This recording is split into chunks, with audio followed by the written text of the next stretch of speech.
My phone buzzed on the folding table, screen washing the slatted ceiling in blue, while the barracks held that kind of silence you can hear all the way to the pines. I buried my face in the pillow for one more beat, then tapped the screen. The photo hit like a punch, a red ribbon strung tight across glass doors, Heart Veterans Center sparkling across a banner, and dead center, Ethan, crisp white shirt, smiling beside Marissa Ward.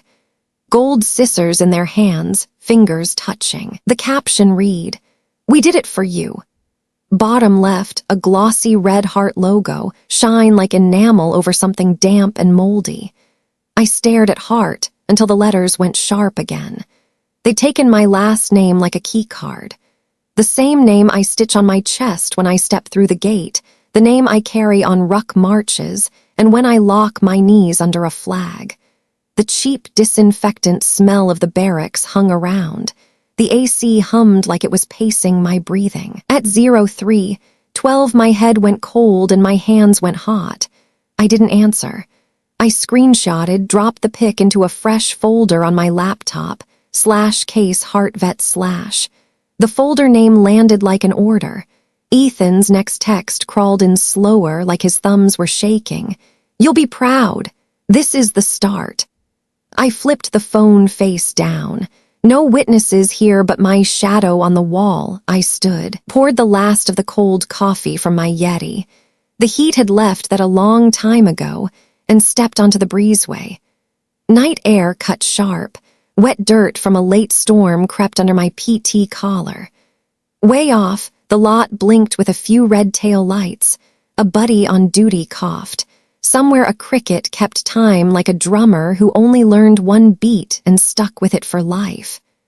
I pulled the photo back up and pinched in on the heart logo. The slick edges couldn't hide the plastic, cheap, loud branding from people who don't understand military ceremony.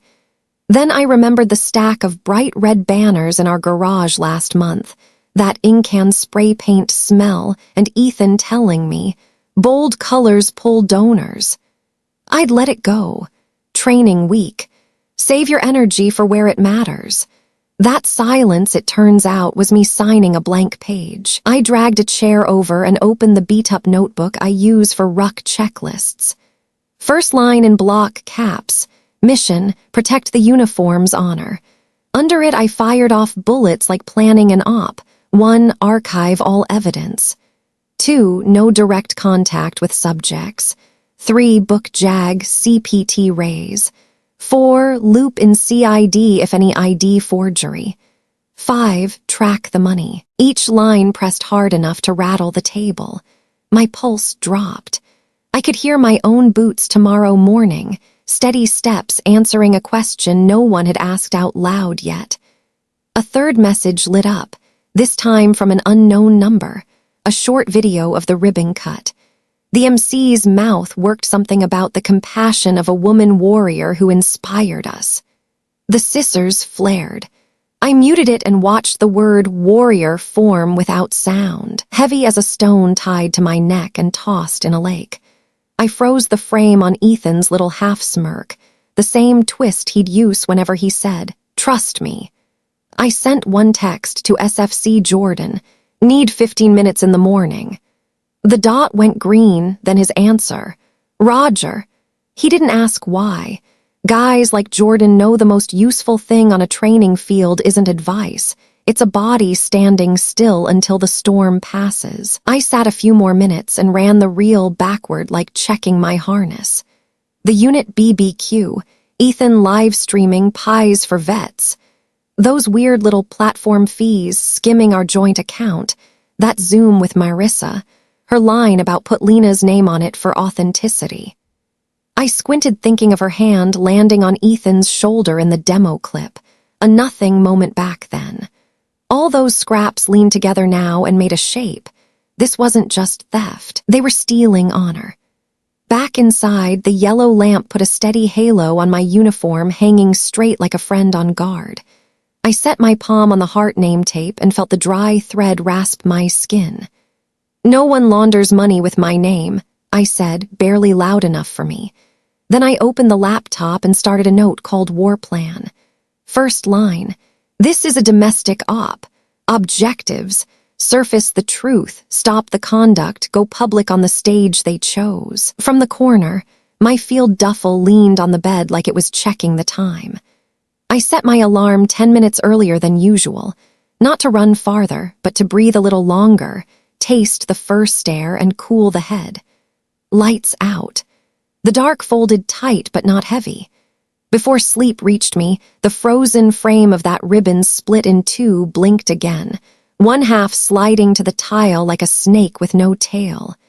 In my mind, I stepped into the photo, picked up the scrap, folded it small, and tucked it into my chest pocket. First piece of evidence, first promise.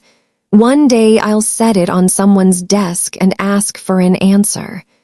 When the clock tripped a notch toward dawn, I woke with the feel of armor at my shoulder. Not because I owned any right then, because I still had the bigger thing, the right to say no when someone borrows the uniform to counterfeit kindness.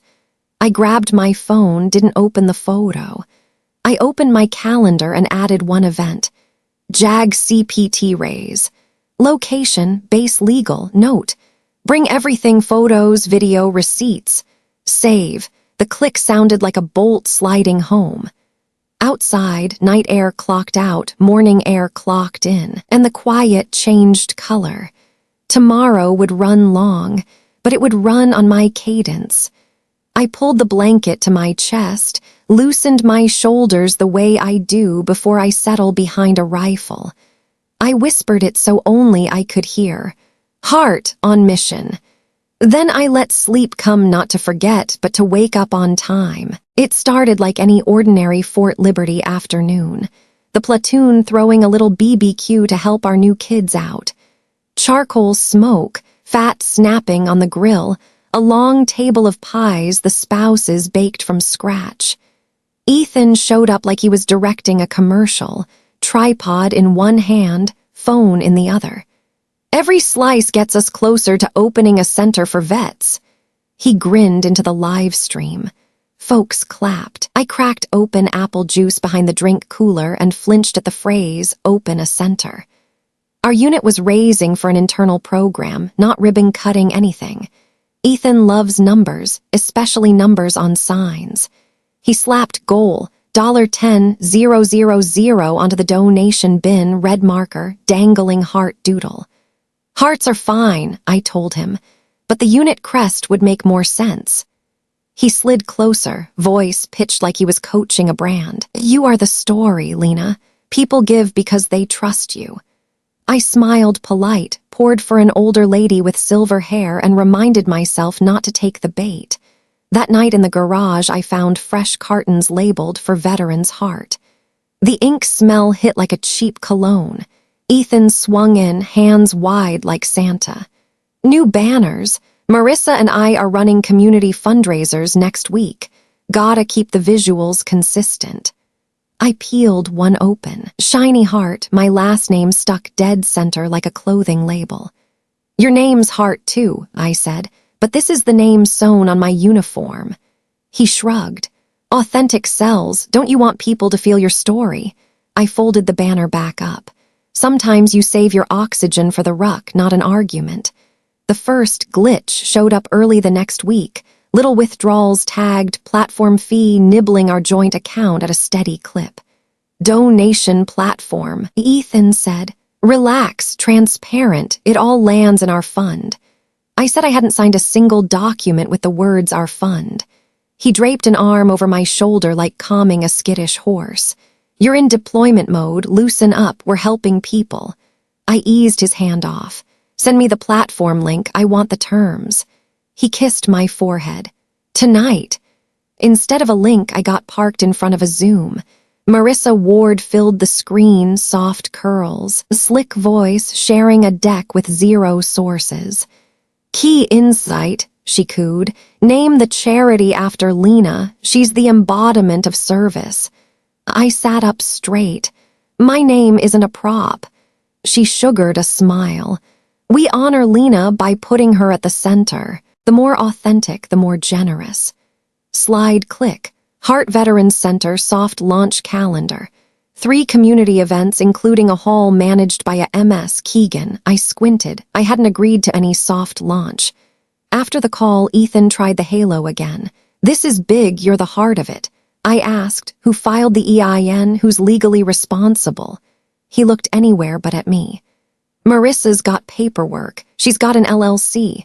We're the face, the story. Platforms have insurance. Not an answer. I wrote in my notebook, Ein LLC, who owns? The next day on my break, I donated a small test amount using a QR from a cafe poster Ethan had taped up. The receipt hit our shared inbox with a merchant descriptor I'd never seen, W Impact Consulting. The heart on the flyer magically turned into Ward Impact at the bank. I screenshotted, time-stamped, filed it. After that, the receipt stopped being shy. POS rental for a charity event in Ethan's name, billing address a mailbox 2 towns over. 2 processing, hits minutes apart, 1 platform, 1 consulting. What consulting? I asked. Campaign costs, he said. What campaign? His calendar sprouted tie-in MS, Keegan Community Center with a heart emoji. Next to it, talking points, inspiring woman warrior. My name in bold like a lucky charm. Back in the garage, I sat on the cold slab and sorted paper with a fat tip marker. The sharp smell mixed with motor oil from the car I service myself. I stacked by category: platform fees, consulting, equipment rental, printing. The more I stacked, the more it looked like a range with lanes pushing traffic to one choke point, me. I called Ethan about bylaws, asked who the treasurer was. Pop music thumped in the background. Marissa handles it, he said, and hung there like that was a full sentence. I closed the call and wrote, Marissa, Ward Impact LLC. One afternoon I dropped food donations at MS Keegan's community hall. She met me with the tired smile of someone who's held keys too long. On the bulletin board, a glossy poster. Heart Veterans Center care packages next week. Who put this up? I asked. A Marissa and an Ethan, she said. They said Lena approved. The poster had flags and a ribbon, but no unit insignia, just that blood-red heart.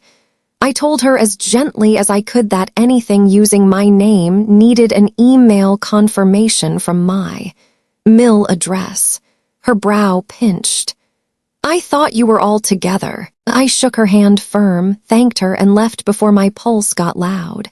Ethan came home late smelling like sweat and a perfume that wasn't mine. I sat at the kitchen table with a neat stack of receipts in a plastic sleeve. I slid a POS slip across. Why does this land in Ward Impact? He blinked, waved a hand. Technical routing, your wound tight. I tapped my last name on the poster. I'm not wound tight. I'm asking who authorized using my name to open a center.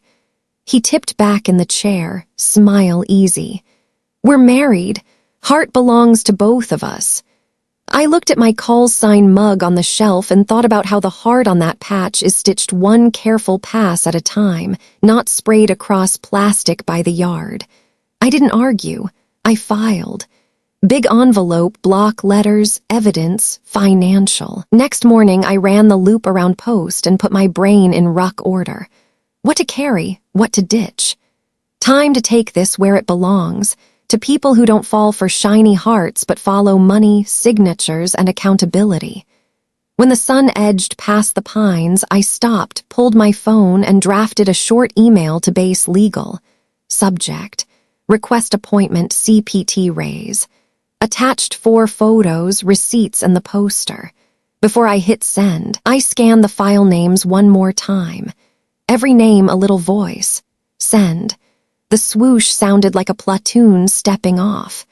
That night I sealed the banner boxes with crisscross tape like I was tagging an evidence locker. No fighting with Ethan. No DMs to Marissa. I did what soldiers do best. Inventory, composure, plan. Those receipts weren't just money, they were a borderline. And it was clear the line had been crossed a while ago. I just finally saw it, painted right across my name. The JAG office wasn't big, but it was squared away like a fresh case file. Old glory behind CPT Ray's desk, a framed copy of the UCMJ on the wall. I set the envelope down, unbuttoned my cuff, sat up straight. Ray's cracked the seal and worked through the stack, no commentary, just precise eyes and a pencil tick in the top right corner of each receipt. "Staff Sergeant Hart," he said, voice level. "I need a sworn statement, events, dates, parties, how you obtain the evidence. No speculation." I nodded. He slid the form over, my hand found its grip like it was muscle memory. I wrote. Fresh ink bloomed like wind ahead of rain. Midway, he asked, "Have you authorized use of your name on any legal document?" "No," I said. "I haven't signed anything." He scribbled on the margin, "No consent / possible signature forgery." I handed him my phone, opened / case Hartvet / banners, receipts poster, the ribbon cut clip. "Preserve everything," he said. "No texting, no confronting. From here, legal comms go through JAG." The backpack feeling between my shoulders eased half an inch. The back door opened. Close cropped hair, CID badge, S.A. Miller. He leaned on a file cabinet, scanned me, scanned the paper. "We'll mirror it and build a chain of custody," he said. "Do you have originals?" I passed the second plastic sleeve. He checked them, slid each into a heavy, numbered evidence bag. Slow, exact, no wasted motion, the same tempo as a good range day. "We'll also need a contact log," he added. "Every call, text, email, time, counterpart, short summary." I flipped open my beat-up notebook. First page, mission, protect the uniforms, honor. Below it, my timeline with rough times already penciled in. Miller nodded.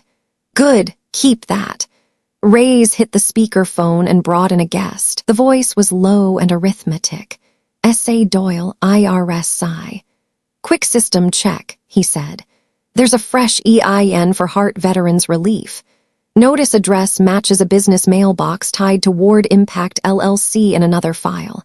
Application emails a Gmail spoofing Lena Hart." The back of my neck went cool. Doyle kept going.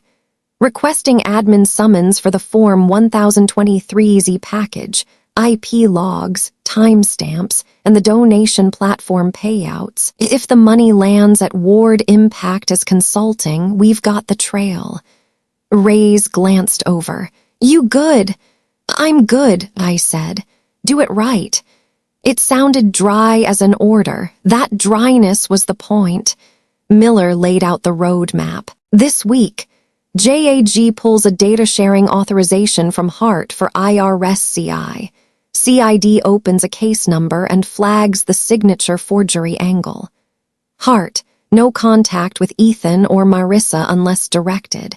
If they reach out, record it and save it." I nodded. It felt like someone just handed me a map with symbols I knew by heart. Ray's slid the authorization form over. I read every line, signed beneath Lena Hart. The pen touched paper and I thought of the stitched name tape on my chest. This signature was mine, the one on that MOU wasn't. "Any witnesses, donors, people who were promised something?" Ray's asked. "Mrs. June," I said. "Widow, she used leftover funeral funds." The room got 1 degree heavier. "I'd like to speak with her," Doyle said. "Elderly victim priority protection." "Today or tomorrow," Ray's told me. "On post if she can, or somewhere quiet off post." I texted her with the respect you use when you set a flag back on a shelf, then set the phone down. Before we broke, Miller handed me a rigid envelope. "Encrypted USB. Copy everything, only open with us. 1 copy in your locker, 1 at JAG." I took it. Real protection isn't promises, it's bags, signatures, encryption, chain of custody. Ray's printed 2 advisements, do's and don'ts. I read every line. No social posts, no press, no naming agencies outside official channels, no altering anything, even if it's mine. "Even the Hart banner?" I asked. "Even the Hart banner," he said with half a smile. "We'll take it down." I stepped out into noon heat that turned brick into a griddle, walked past the lawn where we'd grilled, the smell of fat still tucked in memory. My phone buzzed. Ethan, we need to talk. I didn't answer. I added a line to the log. Ethan texted, logged, no response. In the shade, I breathed like Miller said, silence as tactic. A soldier's silence isn't fear, it's how you hear the ground. June could meet at the little church by the post office. We got there as the sun slid off the steps. She brought a thin envelope and a napkin-wrapped pastry. I don't have much, she said, hands shaking just enough to make me want to steady them. But they said they'd buy a heater for the veterans' room this winter. Inside the envelope, a check copy, platform receipts, a photo of that red heart poster. Miller set a tiny recorder down and softened his voice. We just need what you heard, what you were promised, what you gave. Doyle wasn't there, but Ray's had him on speaker. She spoke without flourishes, every line a small blade through the warm coat I was trying to hold shut. When she left, I took a bite of the pastry. Powdered sugar dusted my sleeve. It made me mad how often sweetness gets used to wrap a lie. Thanks for bringing her, Ray's said quietly. Another piece clicks in. I nodded, wiped my hand, and promised to pull more data from my home machine in the morning. I'll be there, Miller said, to log a soft collection of the digital. Dusk went from blue to indigo like the hem of a folded dress uniform. That night, I moved files to the encrypted drive. Photos, video, scanned receipts, platform screenshots, calendar entries with that stupid heart emoji. Each file got a time-stamped name and a one-line description in a spreadsheet. I snapped a pic of the drive in the locker and sent it to Ray's. Ethan tried a video call. His face filled the screen, familiar and foreign. I killed the call before the second ring. I didn't need his answers anymore. I needed my facts, the kind that stand up under fluorescent lights in any courtroom anywhere. I poured water into my call sign mug and stood by the window. Down the block, a stray cat slid along the curb, its black body folding into dark. I thought about all the things that get lost.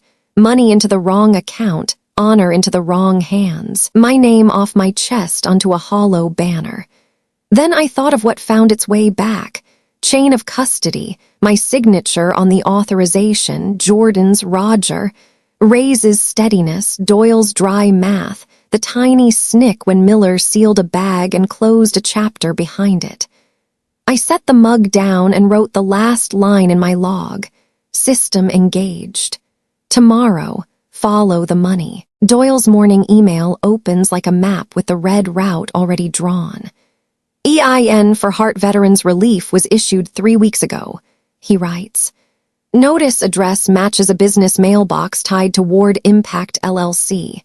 There's a PDF attached, organization name, 3 throwaway lines of charitable purpose, a language that reads like somebody copy-pasted from the IRS how-to and called it a day. The contact email, Lena, Heart, Foundation at, I stare at the dot between my first and last name, something I've never used. It feels like someone's wearing my face to run a cash register at a fair I never attended. Ray's prints the packet, staples it, and stripes the key lines with a highlighter. We'll request the source data on the form 1023EZ, he says. IP address, device, timestamps. If it matches Ward Impact, we've got the line. Miller nods, flipping through his calendar like he's setting a squad on a range.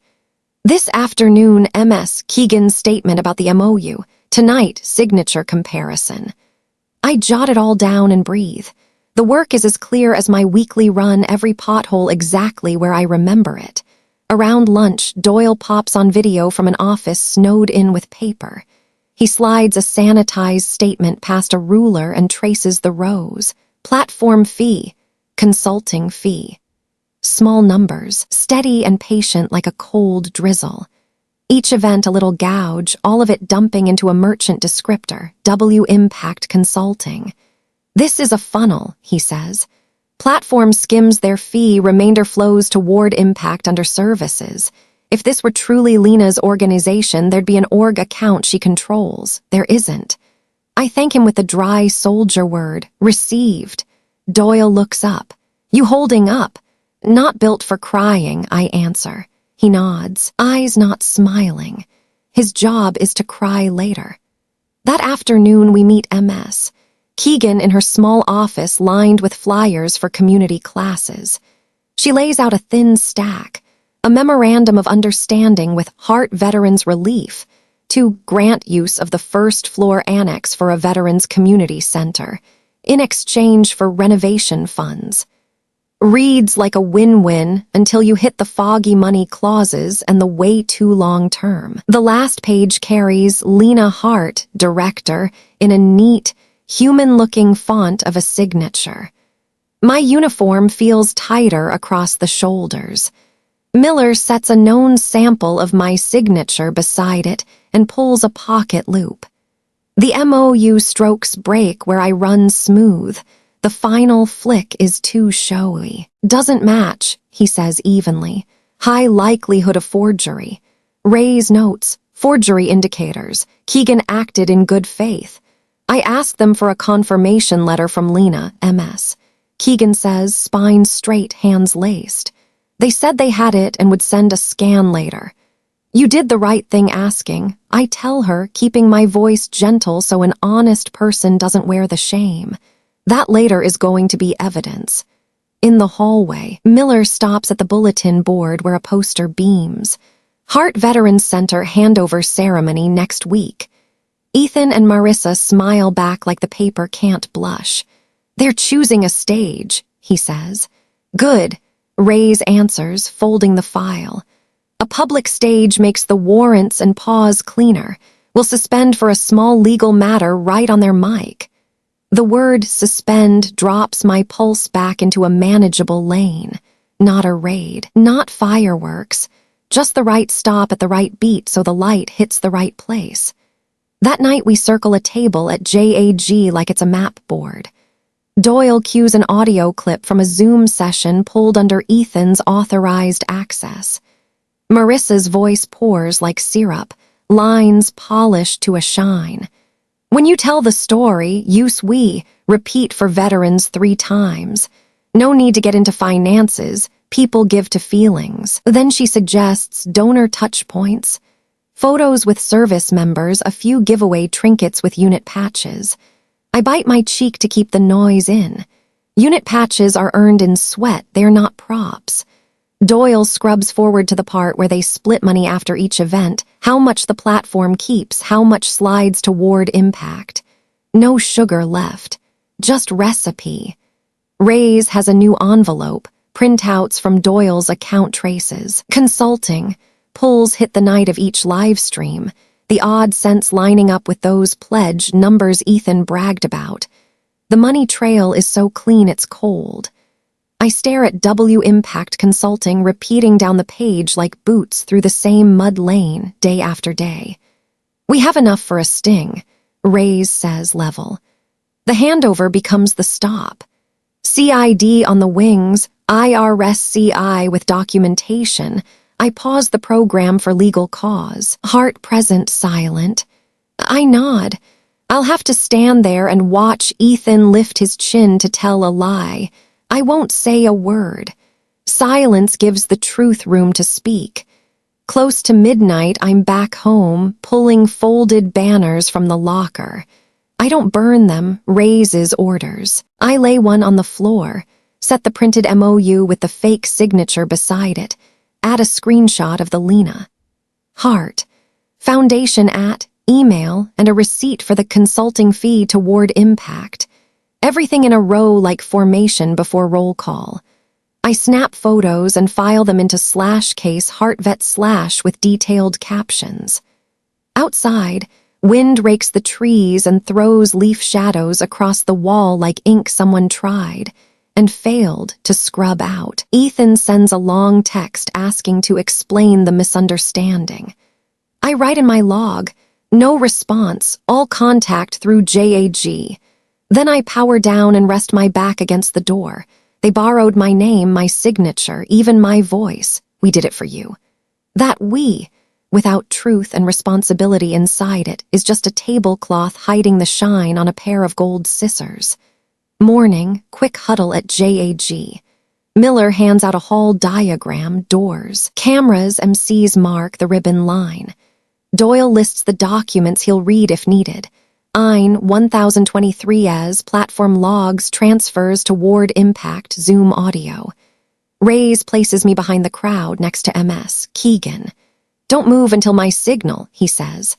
Hart, they used you to build the story. Now you'll be present when the story stops. You don't need to do more than that. Roger, I answer like it's a morning report. On the way back, I jog past the training field, shoes thumping in cadence. The call and response, 1-2, falling into that old groove where I could run it with my eyes closed. When we hit that hall next week, I know the only thing I have to keep is cadence. The pause at the exact second. The breath steady. The soldier who can stand still in a noisy room and let the system do the rest. From the parking lot to the hall, the sun slapped the tile so hard it made you squint. Inside, sanitizer hung in the air with that sweet plastic smell of fresh banners, cheap and familiar. On stage, a red ribbon pulled tight, 2 gold scissors on a velvet tray, a giant red heart logo glittering over Heart Veterans Center. I posted up in the shadow of a light tower, white-knuckling my Yeti to keep my hands from shaking, eyes on every moving part. MS, Keegan whispered, if this gets loud, I'm sorry. I shook my head. She had nothing to apologize for, only 2 people out there did. Ethan strolled in wearing a charcoal suit and a TV anchor smile, hair slicked like a commercial. Marissa floated beside him in cream, earrings catching the light like a laugh. The MC tapped a mic. A local news crew tweaked focus. Programs rustled. I set my breathing like a range day. Inhale nose, exhale mouth, slow and even. Miller ghosted by without looking at me, just brushed a finger along his pocket, everything in place. Doyle waited in the wing with a brown case file tucked to his ribs, face like granite. Music up. MC launched into compassion and community effort. Ethan took the mic, giving the smile he'd practiced in a mirror. Today, he said, we cut a ribbon on a place that will warm veterans' hearts, and it all started with the inspiration of a woman warrior, someone we're honored to call. I could feel my last name about to flip out of his mouth like a coin in the air. Before it landed, Ray's stepped from the edge of the stage into the lights, flashed his credential, and chalked a line across the moment. We need to pause for a small legal matter. The room inhaled at once. The MC froze like somebody yanked the cord. Ethan clamped the mic, eyes searching for exits that weren't there. Marissa straightened, chin up half an inch, measuring the distance to the back door. Ray's didn't raise his voice, but it carried. Base Legal, in coordination with CID and IRS-CI, needs to verify the organization behind this event and the authority to use SSG Lena Hart's name and signature. He signaled. Miller filled one doorway. Another CID agent filled the second. Doyle came forward, opened his file, and slid out color-tabbed pages. EIN issued for Heart Veterans Relief 3 weeks ago. Doyle read, counting beats like ammo. Notice address matches Ward Impact LLC's business mailbox. Form 1023 EZ filed from a spoofed Lena. Hart. Foundation email. IP resolves to Ward Impact devices. Donations processed through a platform Merchant W Impact Consulting, categorized as consulting fees. The 2 individuals on stage fundraised off SSG Heart story with no authorization. Each sentence left room for the murmurs to spike and die. Paper scraped, chairs scuffed, camera motors whirred like dry throats. Ethan tried the peace smile. We can explain. You will, Ray's said, just not on stage. He turned to the MC. Please halt the program to ensure legal compliance. The MC looked for a bigger adult. The bigger adult was already here. Marissa lifted the mic, trying to pour syrup on it. Administrative misunderstanding. We're all here for veterans. I'm sure the authorization letter. The MOU signature for SSG Hart is forged. Miller cut in, setting a blow-up of my real signature beside the one on the MOU. Terminal stroke, line breaks, pressure pattern don't match. Our handwriting examiner has a preliminary opinion. Phones swung toward the easel. An older woman covered her mouth. Doyle flipped to a bank sheet and tapped the rows. After each live stream, a consulting pull hits Ward Impact's account. Same day, a platform fee registers on the linked account. There is no independent fund controlled by SSG Hart. This isn't paperwork error. It's process. The word dropped into the cold pocket of my chest where it belonged. Ethan finally found me in the crowd, eyes asking for a nod I wouldn't give. I tightened my grip on the Yeti so my hand wouldn't show the tremor. "Lena," he called, voice cracking. "You know I meant well." I stepped just enough into the light for him to see me, still behind the tape where Ray's told me to stay. Good deeds don't use the back door. It came out like a bolt running home. Ray's dipped his chin, period, not exclamation point. He turned to CID. The cuffs flashed steel under the lights. First Ethan's wrists, small click, just loud enough to throw the room off balance. Marissa eased half a step, thinking pivot. The second agent was already there, polite, decisive, the click landing like punctuation. "You're being detained in connection with charity fraud, identity fraud, and money laundering," Miller said, recital perfect. The crowd blew open, gasps, a chair leg screech, paper programs snapping shut. A woman in row 3 stood shaking. "I gave them my husband's funeral money." MS. Keegan slid to her side and wrapped her up. I knew that scarf the woman wore in winter. My fingers clenched until the Yeti lid popped. Doyle murmured to Ray's, then addressed the room. "If you donated, you'll be contacted via the platform list. We're preserving data now. Please leave any receipts or messages at the registration table." Nods, tissues, a young guy bolting outside to dry heave. In the end, a stage is the truest place to strip off the cellophane. Ray's looked at me with one question. "Ready?" I nodded. We climbed the riser where the ribbon still held. I stood in front of the giant heart long enough to see the laser-cut edges. "Take it down," I said, not to Ethan or Marissa, but to the whole room. Two techs glanced at each other. Ray's added, "It's evidence. Remove carefully." They climbed chairs and picked out tacks. The banner slid like a fake skin peeling off a real body.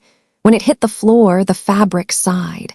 A scrap of ribbon fell near my boot. I folded it small and tucked it into my chest pocket. Not a trophy. A reminder that some things don't go back the way they were. Marissa watched, face drained, eyes with nothing to lean on. Sweat tracked a bright line down Ethan's temple. For a second I saw the kid who once brought flowers to the barracks and said dumb, cocky, harmless things. I let that picture pass through me like dust and kept walking. When CID led them out, the news crew killed the lights. The MC closed his folder and guests stood up in ones and twos. MS.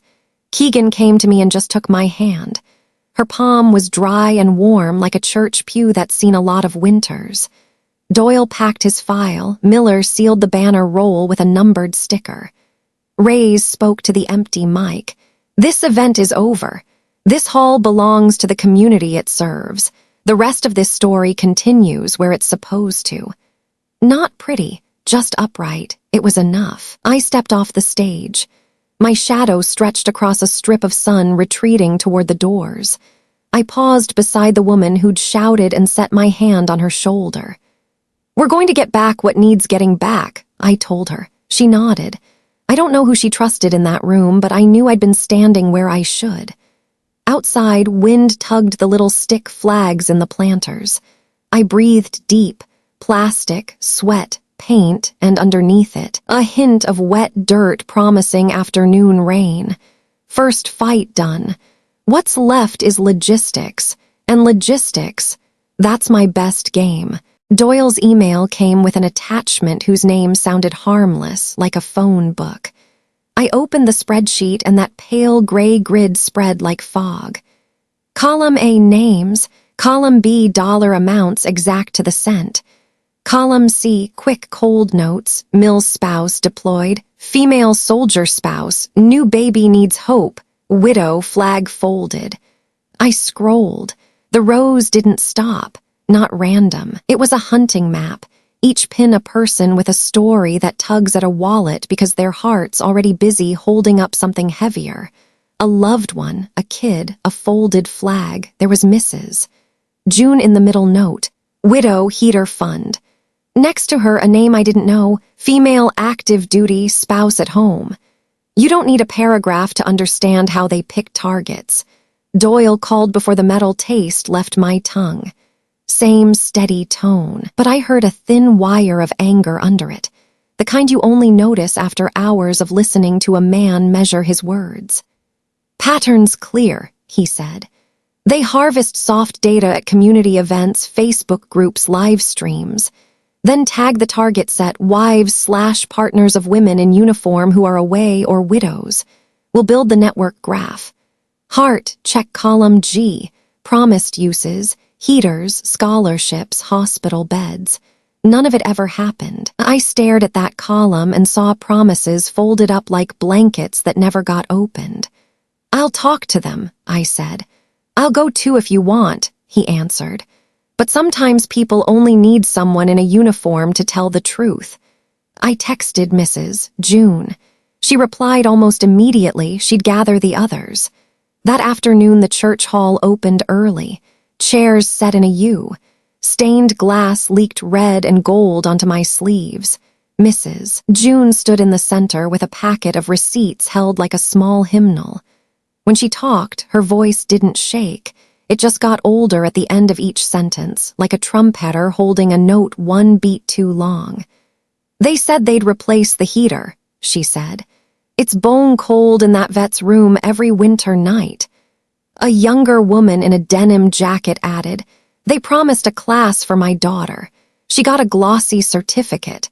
I still paid the tuition. I stood and introduced myself, not with rank first, but with I'm Lena. I apologized that my name had been stuck where it didn't belong, asked to record so I wouldn't miss details, and promised every word would reach the right desk. Heads nodded. A veteran with a cane blew air through his nose and nodded too. I set a little recorder on the table and the stories started, no soundtrack, just chair squeaks and paper. The denim mom showed me texts from an unknown number. The coach pushing an impact report, offering a staged thank you photo with that red heart logo, asking her to share to grow the campaign. A woman with purple-dyed hair produced a receipt stamped, platform processing, non-refundable. A young man said he'd bus tables at an event and watch the consulting team sweep cash into a ward impact tote, calling it logistics. When I asked if they were willing to appear in court, the room went still. Then Mrs. June said, "If you stand there, I will stand." I met her eyes and saw the kind of courage you learn in waiting rooms with bad news. I told her I would stand, not because I'm stronger, but because the uniform requires me to stand in the right place at the right time. I promised to testify, take cross, and say exactly what I'd seen, smelled, heard. Not for payback, for an answer. Before we wrapped, I talked about the spreadsheet. I said they hadn't just taken money, they'd taken data from the softest parts of our lives, the places we let face the light. A man at the far end lifted his head. "You think they picked us because we're easy to fool?" he asked, voice rough. "No," I said, "because we're busy doing hard things and keeping promises. Trust is part of that job. Trust doesn't mean letting someone else write your story." That night I sent Ray's the audio and a summary. Miller cued sworn statements for those who agreed. Doyle asked for a few more fields, transfer timestamps, account names, any memo lines. I went back to the sheet, added columns, typed notes. The cursor hopped like a runner moving dispatches across a concrete parade deck. An hour later, I leaned back and stared at the words in column G, heater, class, hospital bed, and felt my spine chill. I texted MS. Keegan, her haul was clear of liability. JAG had her listed as a good faith witness. She sent back a clenched fist emoji. I answered with a flag. A brown jail envelope showed up after dark with Ethan's handwriting. I got played, he wrote. I thought I was doing good. I'm sorry. If you can, tell them I didn't mean to steal. I read it twice, the letters flickering like tiny fish on a dry dock. I set it down and poured water. I didn't hate him, not in that second. I was just tired in a specific way, tired of naming the truth again and again until it finally holds still. I filed the letter in the case binder. Ray's rule. Everything is either evidence or it's nothing. Before bed, I emailed the group. Where the case stood, what would happen next? JAG's phone, a victim support hotline. I attached a photo of dawn on the track, sweat-dark lane, silver fog laid low like a scarf someone forgot to fold. We heal forward, I wrote, with the Vietnamese beneath. Chung Ta H letter 1ED3 I PH letter 1E5C B letter 1EB1 and G Koch Dai T letter 1EDBI. I didn't know how they'd take it. When I hit send, my hand wasn't as cold. By morning, Ray's wrote, the U.S. attorney would consolidate our case with another Ward Impact LLC file. Miller scheduled another pull from the donation platform, needed me to confirm access. Doyle sent a float chart of arrows. Each arrows had a set of initials, each tail a Ward Impact account. It looked like an op order, except the enemy wore smiles and carried gold scissors. I answered each message with a neat received. Then I dropped my call sign mug into my ruck and hit the track. I ran faster than usual like someone was timing me. No one was, I was. Every step checked a box on a promise I'd made. Back home, I unlocked the cabinet and took out the scrap of ribbon I'd folded the day of the pause. I set it beside the encrypted USB and a printed copy of the donor sheet. One symbol, one dataset, one bright memory of stainless cuffs. They all told the same story. Someone drew a fake heart with my name, and we drained the ink out of it with facts. Court was still ahead. More statements, hard calls, but the important turn had already happened. The hunting pattern had a name now. And once a thing has the right name, it starts to shrink. The courtroom felt like a church basement first thing in the morning, fluorescence flattening the color out of everything so only the truth stayed. I sat in the witness row. Ray's was behind me. The prosecutors spread their files in front like a map table. Across the aisle, Ethan in a pale orange jumpsuit, hair cut short, that old buzz of confidence gone. Marissa in gray, no makeup, a long week printed under her eyes. I didn't stare, long enough to register they were off their stage. That was all I needed. The government led with the money warplane, Doyle's whiteboard rendered as a clean chart. Arrows running from community events and live streams to the donation platform, skimming through platform fee, then pouring into Ward Impact LLC as consulting fee. Each arrow labeled with dates and dollar amounts. This isn't a clerical error, the prosecutor said. It's a process. I'd heard that word land cold in my chest before. This time it settled and stayed like a tool back in its right drawer. Then came the Zoom audio. Marissa's voice was bright enough to pass for kindness if you didn't have exhibits in front of you. Use we, she coached. Say for veterans 3 times. Don't get into finances. People give to feelings. Someone in the gallery snorted when her sugar laugh drifted through the speakers. The prosecutor scrubbed forward to the split half to reach event part. Keyboard clacks tapping through the varnish on her lines like grit in frosting. Miller handled the signature. He set my real signature next to Lena Hart, director. from the community center MOU under the court camera. On the screen, the MOU's last stroke veered off like a showy flourish. Mine holds the line and eases down, muscle memory from a lifetime of pressing just hard enough. Our examiner finds forgery, Miller said, voice flat as a steel locker door closing. MS. Keegan testified next, hands trembling half a degree about asking for proof and how the promised scan never arrived. When she said, I trusted it because her name was on it, and tipped her head toward me, a little flare of silver lit in her hair under the lights. Then it was my turn. Ray's rested a hand on the back of my chair, no sound, just weight. I stood, swore, and the oath rasped in my throat like the first breath after a hard run. I told them what I smelled, ink and plastic, what I saw, those small, steady platform fees, what I was asked. Put Lena's name on it for authenticity, what I read on a poster, and exactly how we paused that ceremony. No flourishes. I planted each detail like a stake in cold ground. When the prosecutor asked why I didn't shout them down from the stage, I said, because I'm a soldier. My job was to stand in the right place so the system could do its job. The words, right place, hung there, a mark people could put their feet on. Ethan's attorney tried to carve a side path. My client was influenced. He wasn't the mastermind. He followed Ward Impact's plan to help the community.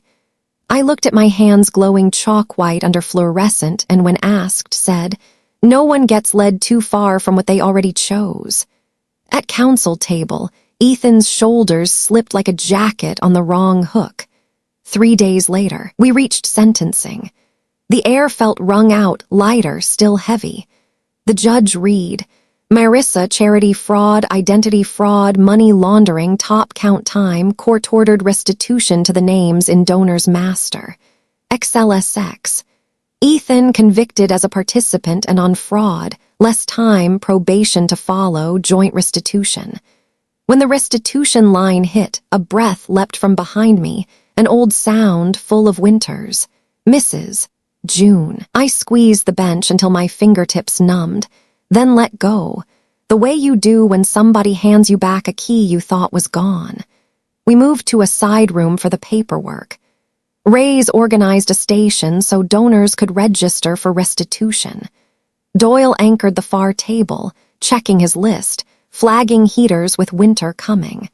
I signed an authorization to let my case be used in training on protecting military charities, my name masked as SSGH. MS. Keegan hugged me. I said fewer words than the hug deserved, but my hands held long enough that we both got the message. Another envelope hit the table, civil. Divorce. My attorney had prepped it, waiting for the criminal ruling to lock the finances. The room was small and blue like a clinic bay. Ethan sat across, eyes down. I'm sorry, he said, and there was no syrup left in it. I nodded the way you nod to someone you pass at the gate. I signed my name with clean strokes, each mark cutting the cord off an old post. No blood, just space. The paper flipped left. The sheet's soft rasp sounded like a long hallway finally exhaling. That afternoon, I unlocked my evidence locker and took out the banners.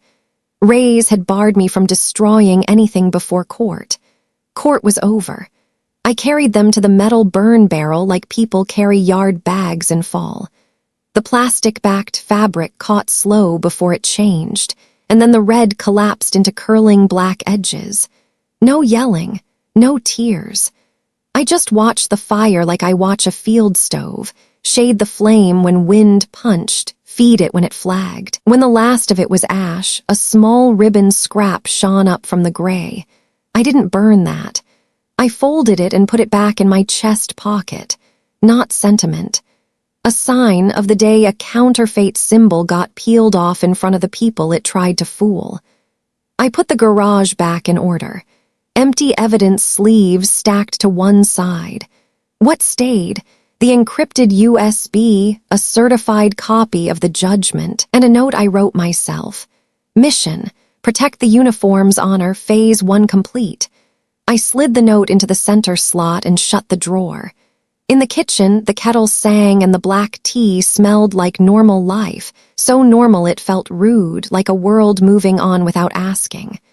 I stood at the window and looked at the patch of grass where we'd grilled. I could swear I heard Fat hiss, kids run off beat. Memory isn't guilty. It sticks around. It just doesn't get command anymore. Late, my inbox pinged. Orders reassignment. Blue text flashing like a beacon. New unit. Report date. Plain. I read it 3 times to make sure I wasn't filling in hope where there were only words. A lightness in my gut and a weight in my ribs hit at the same time. A feeling I've only known at the end of a brutal course and at a swearing in. I replied acknowledged, opened my calendar, and shaded the days I'd need to hand off duties. I set my alarm 10 minutes earlier. Not to run faster, extra minutes for standing in the pre-dawn, listening to a bass breathe. Before lights out, I lined my call sign mug square on the shelf, hung my uniform straight, ran my palm over the name tape. Outside, wind slid a hand through the trees. In my chest pocket, the ribbon scrap rested like a code finally solved. I killed the light. Cool dark folded around me. Tomorrow's logistics, I said to myself. Logistics is what I do. The sentence laid down beside me, not touching the old sting anymore, pressing instead against the solid place you reach when you keep going, not because it hurts, but because it's right. Morning slid through the blinds like a convenience store door unlocking before first customer. I stepped outside into air that still tasted a little metallic from overnight dew. My shoes found the pavement and made a beat, off at first, like a drummer still warming up. Then it settled. The loop around post unrolled the way a memorized prayer does when you need your pulse to behave. First turn by the old oak, second by the strip of white paint that never quite dried, the small flag planted in the planter at the far corner by the lot. I didn't run faster than usual. I just ran like I'd finally shrugged a wet coat off my shoulders. Back at the barracks, an email waited. Training module, protecting military charities, case SSGH. I opened the PDF. Clean slides. Language dry as tendon, every bullet a piece of real life. Ray's intro read. No story is worth a counterfeit heart. I leaned back and let out a breath. My name had been reduced to a single initial, but the spine of the story was intact. I sent Ray's a 1-word reply, appreciate, and a photo of my hand resting on the stitched heart name tape. He answered with a nod emoji, rare as rain inside his office. Then a ping from Doyle, first restitution hits today. Priority, heater fund. I pictured a worn community room on the edge of town, old plastic chairs, a wobbly table, and winter arriving without forcing folks to shuffle in place just to stay warm. I forwarded the email to Mrs. June with 1 line, we start with warm. She wrote back a single word, enough. It loosened my throat like a sip of black tea at the right temperature. Near noon, Miller swung by the garage while I was breaking down empty boxes. He handed back the encrypted USB, copy work done, fresh evidence tape across the plastic sleeve now mostly ceremonial. Your file, he said, short and square. Thanks for standing in the right spot that day. I just stood still, I said. He shook his head. Standing still is the hardest thing when everyone else wants to run. He left like people do when trust is already understood, no speech, just the clean thunk of a car door and the dry smell of sun on his uniform. That afternoon, I took a box of pastries to MS, Keegan. The hall was empty. Where the ribbon once stretched, there were only tack scars in the wall. I showed her the JAG email clearing the center of liability and listing her as a good faith witness. She nodded, eyes watering with the kind of tired that accumulates over weeks. We sat on a wooden pew and ate, crumbs ticking on the floor. I felt stupid, she said. No, I told her. You were busy believing in people. Outside the window, a long stripe of light slanted in, and dust hung there like tiny boats crossing a hard part of the river. That evening, the donor group text lit up, the vet room's heater humming, faces turning pink under soft, yellow lights. A little girl held up a crooked paper heart with thank you scrawled in the middle. I sent back a picture of the track at first light, lane still wet, a ribbon of fog laid low like a scarf someone forgot to fold. We heal forward, I wrote, and underneath for those who needed it, the translation. Chung ta H letter 1 ed 3 I ph letter 1 e 5 c b letter 1 e b1 and g koch die t letter 1 e d b I. On my last day at Fort Liberty, I turned gear in, handed over keys, signed 3 papers that felt smaller than I'd imagined. Things I thought would be loud were quiet, like a ritual performed correctly. I walked to the patch of grass where we'd thrown that BBQ, stood there a minute, and remembered the hiss of fat, the offbeat sprint of kids, the red heart dangling like a fairground lantern over a goal sign. Memory doesn't ask permission to arrive, but it knows enough to leave politely. I bent and picked a small chunk of charcoal from the dirt, black and light, and slid it into my pocket next to the ribbon scrap from the paws. Not worth money, worth remembering. Night, the suitcase stood open in the room, clothes folded into squares like the cells of the spreadsheet that once made me go still.